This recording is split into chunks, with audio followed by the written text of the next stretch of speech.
Shalom bien-aimés, shalom peuple de Dieu. Cet après-midi, je voudrais vous entretenir sur la notion de caractère. Parce que, au vu de ce que l'Église prêche, on commence à se poser les questions de savoir si c'est l'Église qui a créé Dieu, Yahvé, Elohim, ou alors si c'est Yahvé, Elohim, Dieu qui a créé l'univers.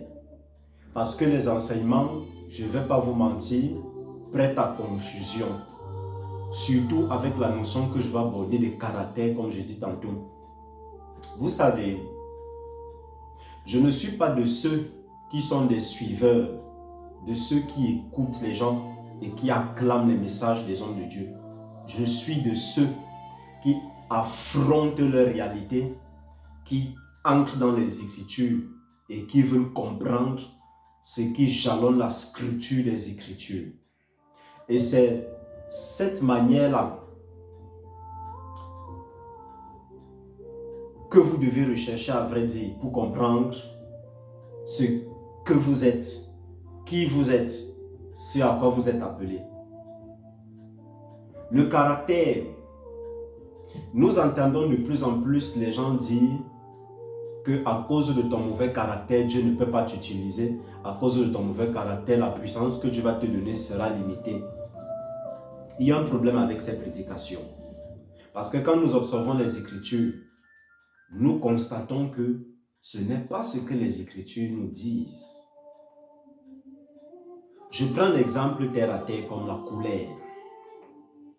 J'entends de plus en plus dans les communautés les gens prendre des super programmes pour briser les esprits de colère dans les familles, sous prétexte que c'est l'esprit de colère là qui fait en sorte que beaucoup de gens ratent certaines choses. Je tiens à te dire, ton caractère ne peut pas te disqualifier pour Dieu, parce que ton caractère est une chose très précieuse et ton caractère est quelque chose qui fait partie intégrante de ton âme.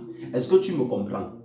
L'âme, en hébreu, quand on étudie les textes, on parle de Nefesh Havaya. C'est la première expression de l'âme que des gens ont mal traduit par esprit. Eux, ils ne connaissaient plus que Dieu en tout cas. L'âme Havaya, c'est quoi? L'âme Havaya est divisée en plusieurs parties. Mais les principales parties que je voudrais que tu retiennes ce soir, c'est que ton âme est constituée de ce qu'on appelle le Sikra Kidusha, c'est-à-dire monde de sainteté, et de Sikra Haret, Sikra Hara, c'est-à-dire monde de ténèbres. Donc tu dois donc comprendre que les deux composantes fonctionnent en toi. Et je vais te choquer. Ce n'est pas parce que tu crois en Jésus-Christ ou que tu as cru en Jésus-Christ que tu penses que les deux composantes-là seront modifiées. Parce qu'il y a un travail à abattre et le travail que tu as à abattre n'est pas lié par rapport à ta qualification pour une œuvre avec Dieu. Le travail que tu dois abattre est simplement lié à la manifestation ou alors si tu veux au dévoilement de Dieu sur la terre. Parce que Jésus-Christ dit, le passage qui est mal traduit par Louis II, Louis II dit vous êtes la lumière du monde. Ce n'est pas ça que les textes originaux disent. Les textes originaux disent que vous êtes les inscripteurs du monde. Pourquoi nous sommes les inscripteurs du monde? Parce que c'est grâce à la tradition spirituelle des Écritures que nous avons, que nous allons continuer à faire perdurer le monde. C'est la raison pour laquelle il dit que notre Père qui est aux cieux, que ton règne vienne. Parce que nous n'allons pas partir. Or, ton caractère intervient donc dans la mesure où tu dois comprendre que tu dois le polir d'une manière ou d'une autre pour que tu puisses faire briller le meilleur de toi. Je m'explique. On vous dit que la colère est destructrice. En effet, la colère est destructrice dans la mesure où tu n'arrives pas à gérer cette colère. Or, la colère est aussi très positive parce que grâce à la colère, tu peux détruire tes ennemis. Et quand je parle de détruire tes ennemis, je ne suis pas en train de dire que tu vas aller tuer quelqu'un. Je prends un exemple. Si tu es un homme qui est très colérique, vu les temps qui arrivent et que Yahvé t'a donné la force, c'est grâce à cette colère que tu pourras faire usage de la force que Dieu t'a donnée pour défendre les tiens face à une situation qui va nécessiter que les armes soient utilisées. Est-ce qu'on se comprend bien? Les serviteurs de Dieu vont venir vous dire, il faut jeûner ou prier pour finir tel caractère, il faut prier, jeûner pour finir tel caractère. Si tu changes ton caractère, je dis autrement, si tu détruis ton caractère, parce qu'on nous enseigne que nous devons prier, jeûner pour détruire nos caractères. Si tu détruis ton caractère, tu détruis ton âme. Parce que ton caractère est ce qui fait la particularité de ton âme. Lorsque les âmes descendent pour s'incarner sur la terre, il faut bien comprendre ce que je dis. Les âmes descendent avec ce qu'on appelle des craies de lumière. Et maintenant, ces craies de lumière, en hébreu, on parle de or. Or, je ne parle pas de l'or, le matériau. On parle de or. Ces craies de lumière, lorsque tu t'incarnes maintenant, subissent des décompositions. Ces craies de lumière subissent des décompositions. Autrement dit, ça subit des altérations.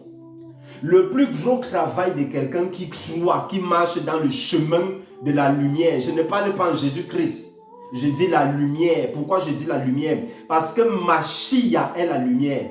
Même si tu ne crois pas tu ne marches pas dans une église et que tu crois en Machia, laisse-moi te dire que tu marches dans la lumière. Parce que la mauvaise prédication de l'église, les fausses prédications, les faux messages que l'église donne, laisse croire que parce que les gens ne sont pas dans une communauté X qui n'ont rien à voir avec Dieu. Alors, si c'est que tu comprends donc que ton âme a subi l'altération de ces faisceaux lumineux, le plus gros travail que tu as donc à faire, c'est quoi? C'est de retravailler pour recouvrer la lumière primordiale. Et c'est cette lumière primordiale qui est dans la lumière que Machia dépose en chacun de nous. Autrement dit, que Elohim dépose en chacun de nous. Moïse était colérique. Mais je tiens à vous rappeler que c'est grâce à cette colère que Moïse a délivré le peuple d'Israël. Quand on va venir vous dire la colère, oh, Moïse, à des moments, n'a pas su gérer sa colère. Et quand il n'a pas su gérer sa colère, il a détruit beaucoup d'individus en un jour. Il a aussi fait tomber Myriam, sa sœur était malade, parce qu'il n'a pas bien géré sa colère. Donc quand on vient vous dire allez enlever à Moïse son caractère colérique, le ministère de Moïse tombe dans zéro. Vous comprenez bien? Il faut faire attention avec les messages que vous recevez. Le problème parmi vous, c'est que vous êtes tellement des suiveurs. Je me rappelle quand j'étais en terminale, mon professeur de français parlait souvent de moutonisme singulier. Et il disait que quand, je n'insulte personne, mais le moutonisme singulier, c'est quand plusieurs animaux suivent un. Quand un tombe dans le trou, tout le monde va tomber dedans. Et c'est ça la maladie du christianisme. Parce que les gens vont dire, ce que papa a dit, je fais. Mais c'est des bêtises. Qui a l'autorité suprême dans vos vies? C'est ton papa ou bien c'est Yahvé Elohim? Et voilà pourquoi plusieurs sont butés. Plusieurs sont bloqués dans leur raisonnement. Plusieurs sont bloqués dans leurs fausses croyances. Ah, le Seigneur ne peut pas m'utiliser. Je ne peux pas faire ceci. Je ne serai pas sauvé. Parce que dans mon église, on a dit que tous ceux qui ont le problème de vol, tous ceux qui volent, machin, ceci, cela. Chaque caractère que tu as, bon comme négatif, constitue ton être. C'est à toi d'arranger ce qui est négatif au maximum afin que tu puisses faire sortir le meilleur de ce négatif. Je ne sais pas si tu as compris ce que j'ai dit. C'est à toi d'arranger les mauvais caractères que tu as pour faire sortir la beauté à l'intérieur de ce qui est négatif. Parce que je tiens à vous rappeler que Yahvé Elohim est le maître de tout. Il a créé tout. La lumière comme les ténèbres, le bien comme le mal. Je suis choqué de vous le dire parce que je sais que vous êtes dans la religion. On vous bombarde dans vos églises que Dieu a seulement créé le bien. J'ai la mauvaise nouvelle de vous dire qu'il a aussi créé le mal. Parce que Adam et Ève devaient connaître le mal. Je ne sais pas la Bible que vous lisez. Moi, quand je lis ma Bible, je vois qu'il y avait l'arbre de la connaissance du bien et du mal au jardin. Si Dieu a mis ça dedans, c'est parce que Dieu prévoyait que lui-même, il allait leur enseigner le bien et le mal. Mais malheureusement, quand Adam a chuté, il a dit à mal, qui t'a appris ça? Qui t'a appris? Donc la question de qui t'a appris est très pertinente. Je fais les efforts de ne pas entrer avec vous dans la mystique hébraïque. La question de qui t'a appris est très pertinente. ça sous-entend qu'il y avait le Créateur, Dieu lui-même voulait apprendre à Abraham, à Adam et à Ève la notion de bien et de mal.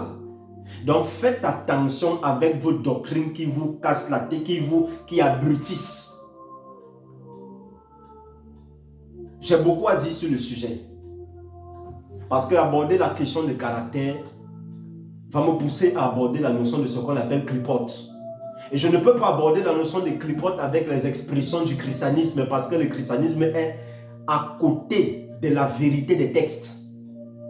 Pour aborder la notion de clipote, je serai obligé de lever les niveaux pour que vous compreniez ce que la Torah enseigne au sujet de la constitution des âmes, au sujet de ce qu'on appelle le bien, le mal, au sujet de ce qu'on appelle les bénédictions, les brachot. On sera obligé d'aborder beaucoup de choses en parlant de clipote. Je crois que si j'ai parlé ainsi, j'ai beaucoup dit. Shalom.